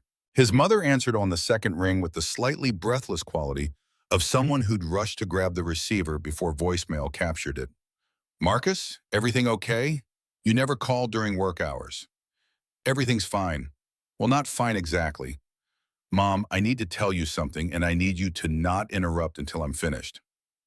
He heard her inhale sharply, but to her credit, she stayed silent. You have another granddaughter. Her name is Emma. She's 9 years old. She was born to Victoria, remember her? The one who left for New York? She never told me she was pregnant, and I only found out 3 weeks ago when Emma recognized my tattoo in a hardware store. The silence stretched so long Marcus checked to make sure the call hadn't dropped. Finally, his mother's voice came through, careful and measured. From before Sarah? Yes, conceived right before Victoria left. She had reasons for not telling me, complicated reasons involving trust funds and conditions about suitable fathers. But the short version is she thought she was protecting everyone by keeping it secret. Marcus delivered the explanation in compressed form, knowing his mother would have questions, but needing to establish the basic facts first. His mother absorbed this for several beats before responding. Does Sarah's family know yet? Not yet. We're telling the girls this Saturday. After Emma and Lily know, I'll call Sarah's parents and explain. Marcus braced for judgment or disappointment, but his mother had never been predictable about these things. Marcus Bennett, you bring that child to meet me. Both your girls. Soon. The command carried affection instead of censure, warmth instead of criticism. And Marcus? Thank Victoria for keeping her safe when you couldn't. That took courage even if the circumstances were all wrong. Marcus ended the call with his throat tight, grateful for grace he didn't entirely deserve. Wednesday found Victoria in her lawyer's office, reviewing documents that would reshape her daughter's legal status and inheritance protections. The attorney spread paperwork across his mahogany desk with the careful handling of someone who'd seen families implode over lesser revelations. Once Marcus signs these paternity acknowledgement forms and you file them with the trust administrators, Emma's inheritance becomes protected regardless of any challenges to your fitness as a parent. He tapped the relevant sections with a gold pen that probably cost more than Marcus made in a week. But you understand, this makes Marcus a legal co-guardian with equal say in all major decisions: education, medical care, religious upbringing, everything. Victoria signed her name with steady precision, despite the magnitude of what she was authorizing. I understand. That's how it should have been from the beginning. The lawyer's eyebrows rose fractionally. Most people in your position would fight to maintain sole custody and control. You're essentially volunteering to share power you currently hold completely. I've had sole control for 9 years, and it nearly destroyed all of us. Victoria dated the signature and pushed the documents back across the desk. Emma deserves 2 parents. I'm just correcting my mistake as well as circumstances allow. Thursday afternoon in Marcus's workshop, Emma worked on sanding a cabinet panel with focus that bordered on meditative. She'd improved dramatically in 3 weeks, her strokes now even and confident instead of tentative. Marcus worked beside her on a drawer assembly, companionable silence, occasionally punctuated by questions about technique or wood properties. Marcus? Emma's voice carried the careful quality she used when approaching topics that mattered. Can I ask you something? Anything, sweetheart. The endearment slipped out without conscious authorization but felt right in a way that made his chest ache. Emma set down her sandpaper with deliberate care. Do you think my father, my real father, would like me if he knew I existed? The question hit Marcus like a chisel to the sternum, all the air leaving his lungs in a rush. He put down his own tools and sat beside her on the workshop floor, choosing words with the precision he applied to joinery. Emma, any man would be incredibly lucky and proud to have you as his daughter. You're brilliant, kind, talented, and brave in ways most adults never manage. But he doesn't know I exist. Emma's voice went small, vulnerable in ways her usual careful composure never allowed. Mother said he had his own life and was happy without us, that telling him would only hurt people for no good reason. Marcus felt his heart crack cleanly down the middle. Sometimes adults make decisions because they think they're protecting people they love. Those decisions might seem right at the time, but look different when circumstances change. Emma studied him with those hazel green eyes that were mirrors of his own, searching for something she couldn't quite name. Do you think I'll ever meet him? Do you think he'd want to know me if he could? Marcus pulled her against his side in a hug that felt simultaneously natural and presumptuous. Yeah, kiddo, I think you'll meet him very soon. And I think he'll want to know you more than almost anything else in the world. Friday evening brought the last family dinner before Truth dismantled their careful pretense. Victoria arrived at Marcus's house with expensive wine and visible anxiety, her hands trembling slightly as she helped set the table while the girls played upstairs. They moved around each other in the kitchen with growing familiarity, passing dishes and utensils with minimal verbal coordination. Last meal before everything changes. Victoria poured wine into glasses with hands that steadied through force of will. I keep thinking about all the ways this could go catastrophically wrong. Marcus stopped her before she could lift the glass, taking the bottle and setting it aside. Victoria, look at me. She did, reluctantly, and he saw every fear she'd been accumulating for 9 years visible in her expression. Those girls love each other. They love us. That doesn't change tomorrow. The truth might be hard, but it's also a gift. We're giving them the family they've both been missing without knowing what was absent. Marcus kept his voice low and steady, willing her to believe it. Everything else is just logistics we'll figure out together. When did you become so wise about impossible situations? Victoria's attempt at lightness couldn't quite mask the genuine question underneath. When I had to explain to Lily why her mother was dying despite doing everything right, despite being the kindest person we knew. Marcus thought about those conversations, about learning to deliver devastating news with honesty that didn't destroy hope. You learn fast that painful truth beats comfortable lies every single time. From upstairs came the girls' laughter, unfiltered joy that reminded both adults what they were fighting to protect. Victoria's shoulders dropped fractionally from their defensive height as she let herself lean against the counter beside Marcus, close but not quite touching. Thank you. Her whisper barely qualified as sound. For not hating me, for giving Emma what I couldn't, for being willing to do this the hard way instead of fighting me for custody or making it ugly. This isn't about us. Mom, Marcus stated it simply, truth without embellishment. It's about Emma and Lily getting to be sisters. Everything else is just noise we have to manage so they can have what we're giving them. Saturday arrived with perfect February weather that felt like mockery, bright sunshine and gentle breeze, while Marcus's stomach churned with anticipatory dread. He'd made cookies the night before, a batch of chocolate chip that now sat on the counter like edible proof of normalcy in a situation that was anything but. Victoria arrived at exactly 2 o'clock, punctuality as armor against chaos, and they faced each other across the kitchen island like generals planning an invasion that couldn't be avoided, only managed. Ready? Marcus asked, despite knowing neither of them would ever be ready for this conversation. No, but we're doing it anyway. Victoria squared her shoulders in a gesture Marcus recognized from business meetings and difficult decisions, preparing herself for impact she couldn't prevent. They called the girls down from the treehouse where they'd been adding unauthorized decorative elements to the platform. Emma and Lily entered together as they always did now, gravitating toward each other with the magnetism of siblings who'd found each other after years of searching they didn't know they'd been conducting. They sensed the adult tension immediately, both girls' expressions shifting from curiosity to concern as they registered the setup. Parents positioned formally, cookies untouched, an air of occasion that felt ominous. Emma straightened her shoulders in unconscious mimicry of Victoria's posture, while Lily moved closer to Emma in protective instinct. They arranged themselves on the couch side by side, unified front against whatever serious thing was about to happen, and Marcus felt his chest constrict at their unconscious solidarity. He sat on the coffee table at their eye level, Victoria beside him, both parents facing the inquisition they'd constructed for themselves. Girls, we need to talk to you about something very important. Something we should have told you before, but we made mistakes.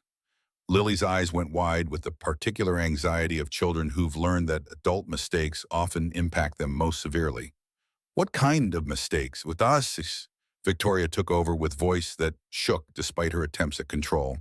The kind where grown-ups think they're protecting people they love, but actually just make everything more complicated than it needed to be. Emma had gone very still with that unreadable expression Marcus was learning meant she was processing at high speed, running calculations about what information was coming and how it would reshape her understanding of reality. Are you and Marcus getting married? Both adults startled at the assumption. Marcus recovered first. No, sweetheart, this isn't about that. The pause stretched like taffy, elastic and uncomfortable, until Marcus met Victoria's eyes and received her nod of permission to proceed. He took a breath that felt inadequate for the words that needed speaking. Lily, you know how you've always said you wished you had a sister? His voice came out rougher than intended, scraped raw by emotion he couldn't quite contain. Lily nodded slowly, suspicion creeping into her expression alongside hope she was clearly afraid to trust.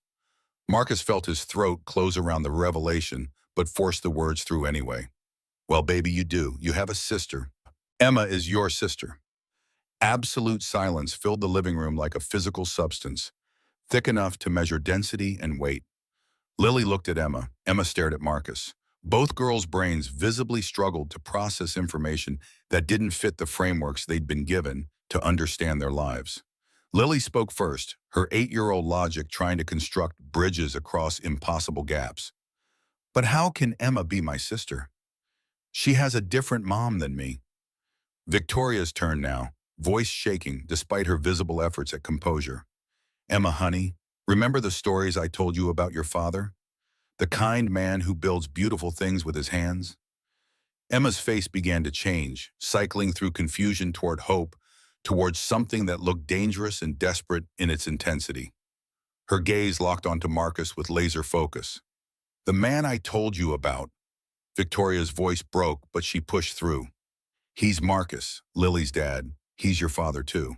And time executed that strange expansion it does during catastrophic revelations, each second stretching to contain decades of implications. Emma stared at Marcus while her mind raced through evidence she'd been unconsciously collecting. puzzle pieces clicking into place with audible precision.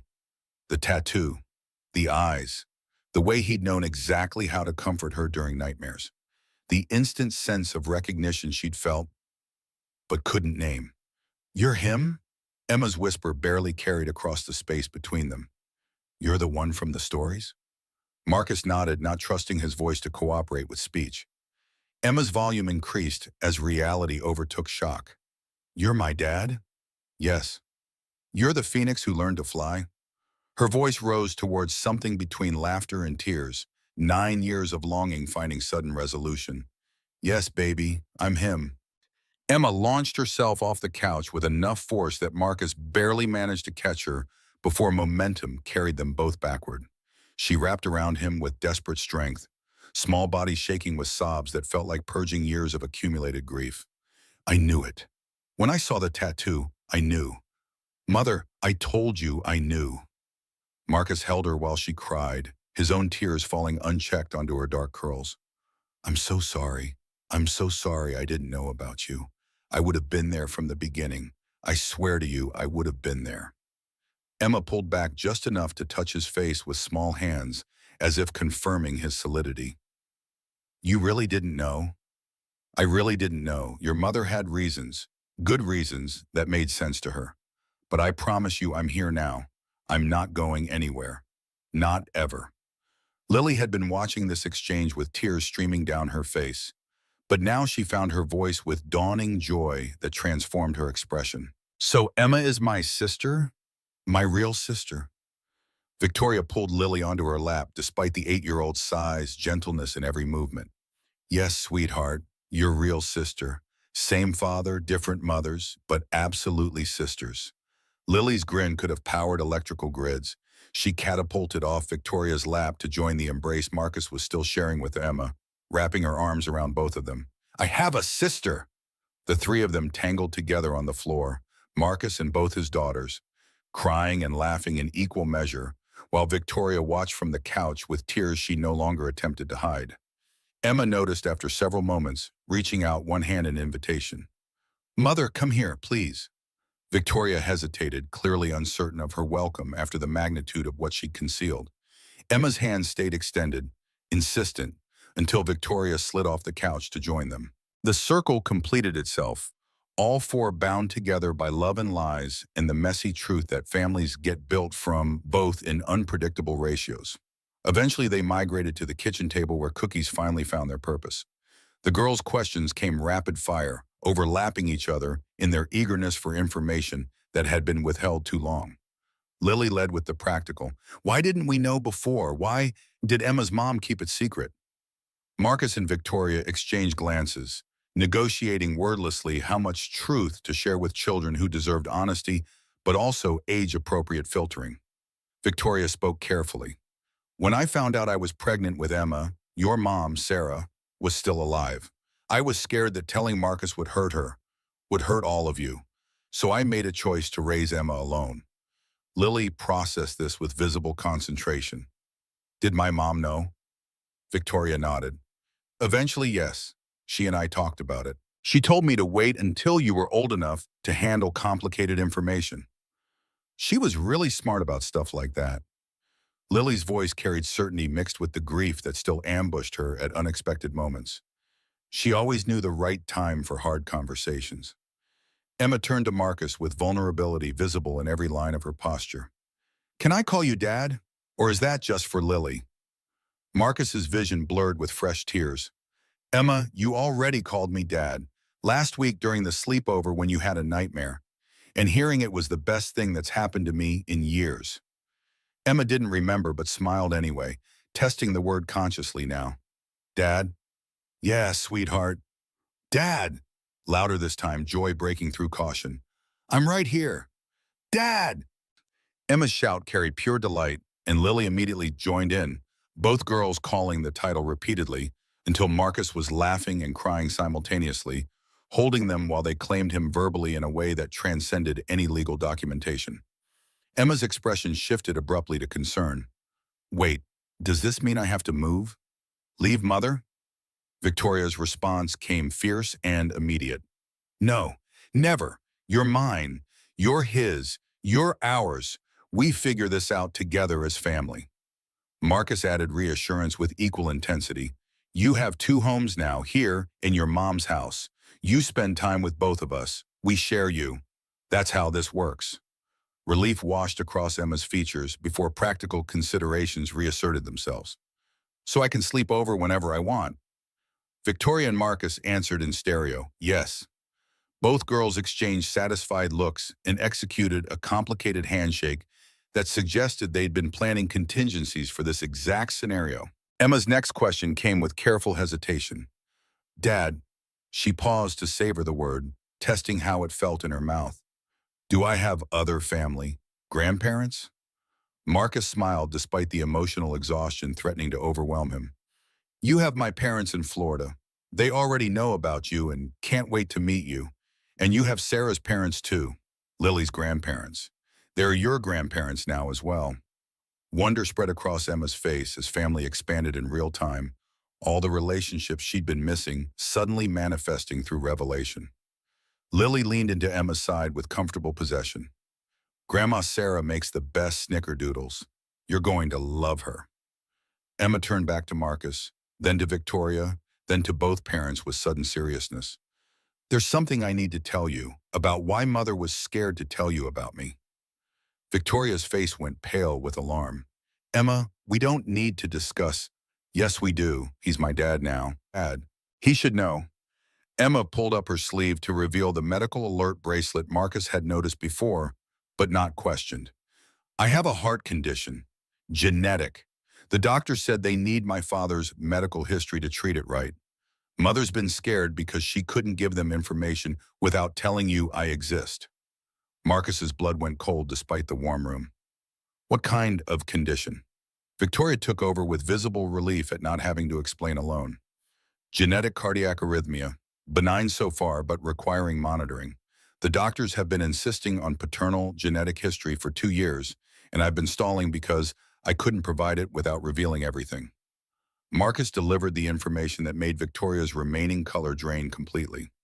My grandfather died of sudden cardiac arrest at 52. My father has had a pacemaker since 48. I have complete medical records going back 3 generations on my dad's side. Oh God. Victoria's whisper carried every fear she'd been suppressing. Oh God, I didn't know. I've been letting them treat her without crucial information because I was too much of a coward to... Stop! Marcus cut her off before guilt could spiral into something destructive. We fix it now. Tomorrow I call my dad for his cardiologist's information. Get my own records from my doctor. Compile everything Emma's doctors need. We're not looking backward at what we can't change. We're looking forward at what we can fix. Emma looked between her parents with an expression suggesting she was seeing them clearly for the first time. So you're not just my dad, you're also my medical history. Marcus managed a smile despite the fear churning in his gut. Yeah, kiddo, the good and the bad, all of it's yours now. The following week blurred into a series of appointments and legal procedures that transformed emotional truth into documentation the world would recognize. Monday brought DNA testing at a lab where technicians swabbed cheeks with practiced efficiency while Emma asked technical questions about genetic markers and probability percentages. The results would take a week, but no one doubted what they'd confirm. Tuesday, Marcus sat in Emma's cardiologist's office with Victoria beside him and 3 generations of medical records spread across the desk. The doctor reviewed them with increasing focus, making notes that would reshape Emma's treatment protocol. This changes everything. With this family history, we can implement preventive measures and monitoring that we couldn't justify before. He looked at Marcus with something approaching gratitude. You may have just added years to your daughter's life by providing this information. Wednesday, the trust lawyer processed paperwork that established Marcus as legal co-guardian, his signature authorizing changes that Victoria had once feared would strip her of control. The lawyer watched them sign with barely concealed surprise at the lack of conflict, clearly expecting custody battles that never materialize. Thursday brought parent-teacher conferences where Marcus attended as Emma's official father for the first time. Her teacher commented on changes visible over recent weeks, Emma laughing more easily, volunteering answers instead of waiting to be called on, engaging with classmates during recess instead of reading alone on benches. Something's different at home. The teacher's observation came with a smile. She's lighter somehow, happier. Victoria and Marcus exchanged glances before Victoria answered simply. She found her father. The teacher's expression softened with understanding. That explains everything. New routines established themselves with surprising speed. Monday through Wednesday, Emma stayed with Victoria, Marcus joining them for dinner twice a week. Thursday through Saturday, Emma lived with Marcus while Victoria came for Friday evening meals. Sundays alternated between houses with all four together, regardless of location. The girls negotiated a standing Saturday sleepover that rotated homes weekly, neither willing to miss a night of whispered confidences and planning.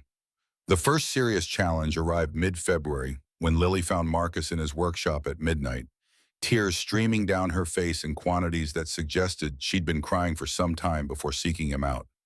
He pulled her onto his lap without questions, waiting for her to find words for whatever was breaking her heart. "You have two daughters now."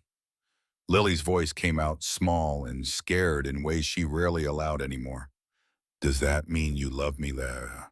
Marcus felt his own heart crack at the question, at the vulnerability she'd been carrying alone until it became unbearable. "Lily Bennett, look at me." He waited until she met his eyes. "Love doesn't divide, it multiplies. I don't have less love for you because Emma exists. I have more love total. And you, my first baby, my Lily girl, you're the one who taught me how to be a father. Nothing changes that. You're permanent in my heart in ways that don't shift when circumstances change." Promise? The word came out desperate, needing reassurance in ways that transcended logic. "I promise on everything I am.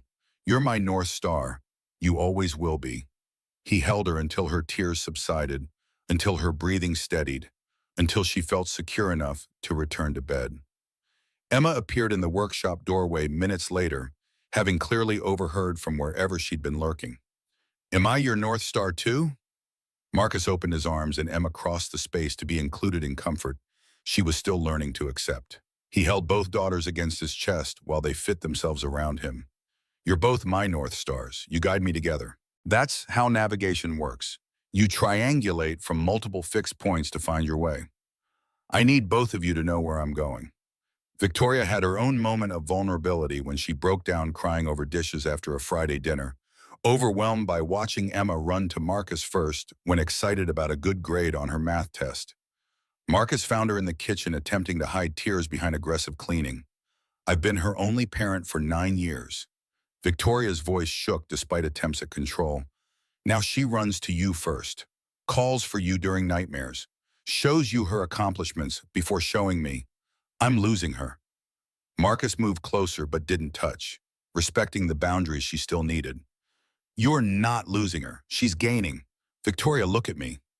He waited until she did. "Emma adores you. You gave her everything, stability, education, safety, love that sustained her through years of having one parent when she needed two. I'm just adding to what you built. I'm not replacing anything." "You make it sound simple." Victoria's laugh came out wet and broken. "It's not simple. It's complicated and messy, and we'll probably screw it up 50 more times before we get it right." Marcus handed her a dish towel, practical gesture toward recovery. "But we keep trying because that's what parents do for their kids. We figure it out." Early March brought completion of the treehouse project that had been gestating since Emma and Lily first met. All four worked together on final touches, Marcus teaching proper finishing techniques, Victoria contributing design elements that elevated functionality into art. Both girls are adding unauthorized decorative flourishes that made the structure more playground than architectural statement. They carved initials into the support beam with ceremony that felt significant beyond the simple act. MB plus VH plus EB plus LB, connected by plus signs that suggested addition instead of division, multiplication of love instead of fractional distribution. Marcus hung the sign the girls had painted together, Emma and Lily's castle, built by Dad, designed by Mom 5, with mounting brackets that would survive weather and time. Emma and Lily stood back to admire their collaboration, arms around each other's shoulders in poses that mirrored each other unconsciously. This treehouse is special. Marcus kept his voice casual, despite the emotion threatening his composure. You know why? Both girls looked at him with expectant attention. Emma answered first. Because it's really well built? Because it has the best design ever? Lily contributed hopefully. Marcus smiled at both answers before delivering his actual point. Because it was built by people who didn't know they were family at first, and now they do. This isn't just a treehouse. It's proof that family can get built from love, even when circumstances tried to keep it separated. Emma wrapped her arms around Marcus's waist with fierce possession. Best family ever. Lily joined from the other side. Even if it's complicated. Victoria watched from a safe distance, something complicated moving across her features. Especially because it's complicated. Easy doesn't teach you anything. March 14th arrived with perfect weather and carefully concealed anxiety. Emma's 10th birthday and the deadline that had been driving decisions for months materialized as a combined celebration in Marcus's backyard. For the first time in her life, Emma had a party with more than 2 guests. Lily had invited school friends, Marcus had arranged for both sets of grandparents to attend, and Victoria had abandoned her usual control in favor of letting others plan. The gathering felt less like a birthday party and more like a family reunion, acknowledging people who'd always been connected, finally recognizing the connections explicitly. Marcus's parents arrived first, his mother pulling Emma into a hug that suggested she'd been storing it up for the 9 years she'd been prevented from offering it. You look exactly like your father at this age. Same stubborn chin. Marcus's mother held Emma's face with gentle hands, studying her like memorizing features she'd been denied access to for too long. Emma grinted without self-consciousness. Dad says I get my stubbornness from mother. Marcus's mother turned to Victoria with expression that could have gone several directions. Thank you for keeping her safe when he couldn't. That took strength, even if everything about it was wrong. Victoria's face crumpled slightly before she regained control. I thought you'd hate me for what I did. Hate you? You protected my granddaughter. You raised her to be this incredible child standing here. Your family now, whether the circumstances were ideal or not. The embrace that followed carried forgiveness Victoria clearly hadn't expected to receive. Sarah's parents arrived with visible emotional complexity, greeting Marcus with hugs before turning to Emma with expressions that mixed grief and wonder. Sarah's mother knelt to Emma's eye level, despite the strain on her knees. Our Sarah would have loved you. She always wanted Lily to have a sister. Emma studied the woman carefully, clearly trying to extract understanding about someone she'd never meet, but whose presence had shaped everything. Lily told me about her. She sounds like she was really special. She was. Sarah's father's voice roughened with emotion he didn't try to hide. And she'd be so happy seeing this family together. She always said love finds ways to multiply even when loss makes you think it can only subtract. Lily materialized beside Emma, claiming her sister's hand with familiar possession. Mom told Dad to be happy after she died. I think this is what she meant. The party proceeded with chaos and laughter, children running through the yard while adults congregated in clusters of conversation that acknowledged complex histories without dwelling in them. Marcus called everyone to attention as the cake, 3 layers Victoria had somehow managed to bake without catastrophic failure, got wheeled out with candles blazing. He raised his juice box and toast, feeling the weight of every eye on him. 10 years ago, I didn't know Emma existed. 9 years ago, I was building a life with Sarah that felt complete. 2 years ago, I lost Sarah and thought family meant just me and Lily going forward. He paused, letting memory and gratitude compete for space in his throat. Then 3 months ago, a little girl pointed at my tattoo in a hardware store and changed everything. Emma beamed at him from the center of attention, surrounded by friends and family in quantities she'd never experienced before today. Emma, you're the best surprise of my life. You and Lily together. You're everything I didn't know I needed but can't imagine existing without. His gaze shifted to include Victoria. And Victoria, thank you for keeping her safe, for raising someone extraordinary, for trusting me with her now when you had every reason not to. We don't have a traditional family, but we have a real one, and that's worth more than conventional. Victoria raised her glass with hands that mostly stayed steady. To Emma, who taught us all that sometimes the bravest thing you can do is tell the truth, even when you're terrified of what it might cost. Emma climbed onto the picnic bench, small but commanding. To having two houses, two sets of grandparents, two parents who actually like each other, and one sister who's my best friend forever. The toast echoed across the yard with joy that felt earned rather than automatic. Happiness built from truth instead of comfortable lies. Later, after guests departed and light faded toward evening, four people climbed into the treehouse for private celebration. Emma announced it definitively the best birthday of her life, while Lily argued it was the best day period, no qualifiers needed. Victoria and Marcus sat with their backs against opposite walls, watching their daughters exist in each other's orbit with the ease of siblings who'd always known each other despite only 3 months of actual acquaintance. I'm sorry it took so long. Victoria's apology came quiet enough that the girls wouldn't overhear. Sorry for all the years you missed, for all the moments you should have been there for but couldn't, because I was too scared to do the right thing. Emma turned at the words despite their low volume, children's hearing apparently supersonic when adult conversations turned important. Mother, I'm not mad. I understand now why you did it. And look, she gestured at Marcus, at Lily, at the treehouse surrounding them.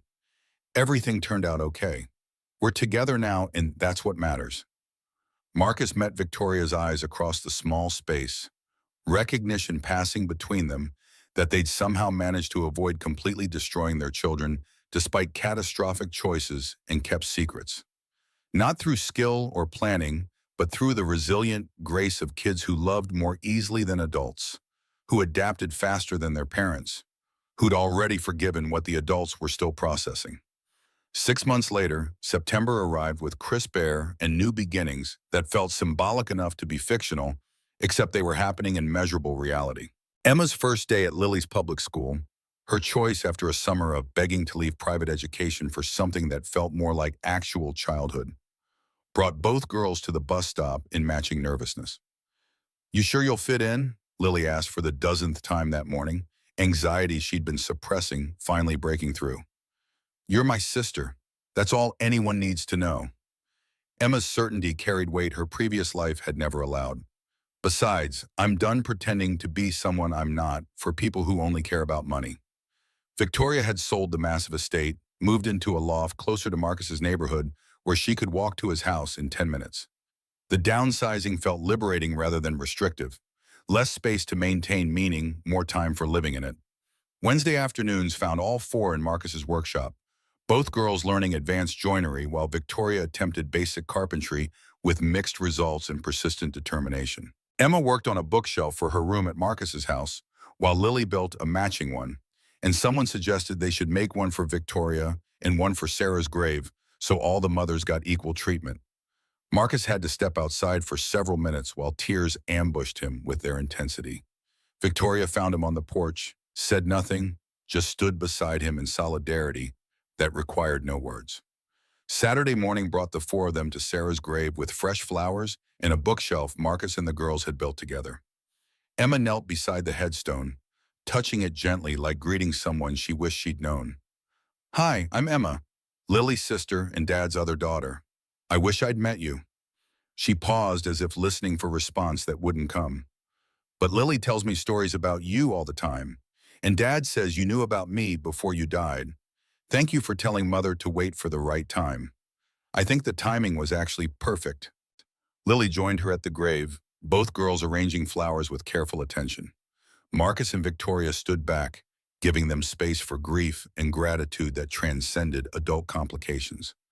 She really was extraordinary. Victoria's whisper acknowledged what she'd been too threatened to admit during Sarah's life. Yeah, she was. Marcus agreed simply, truth that required no elaboration. The final Saturday of September brought them full circle to Patterson Hardware, where Marcus shopped with both daughters for supplies to expand the treehouse. Emma measured lumber with practiced competence, while Lily compared paint colors with artistic consideration, both wearing matching Bennett Builders t-shirts Marcus had made specially. The store employee who'd witnessed that first impossible meeting months ago paused in passing. Beautiful daughters you have. Marcus wrapped his arms around both their shoulders with pride that felt earned through trial. Thank you. They're pretty incredible. They look just like you. The employee's observation carried warmth that suggested he remembered the earlier encounter, had perhaps guessed some of what had unfolded since. Yeah, they do. Marcus accepted the truth with gratitude for circumstances that had brought recognition despite every obstacle. Emma spotted a woman with a young child and pointed excitedly. Lily, look!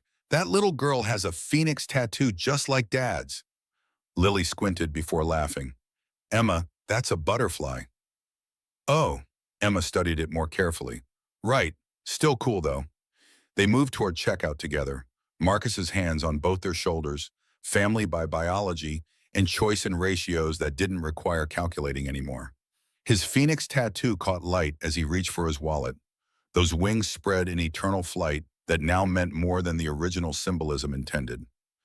Some phoenixes burn and rise alone, learning flight through solitary struggle. Some find each other and learn to soar in tandem, wings catching updrafts together. And some build families from ashes and secrets, from second chances and children who recognize each other before adults find courage to speak truth aloud. From tattoos that mark more than skin, from love that multiplies instead of divides. Marcus's family was all three versions simultaneously, and that was enough. That was everything.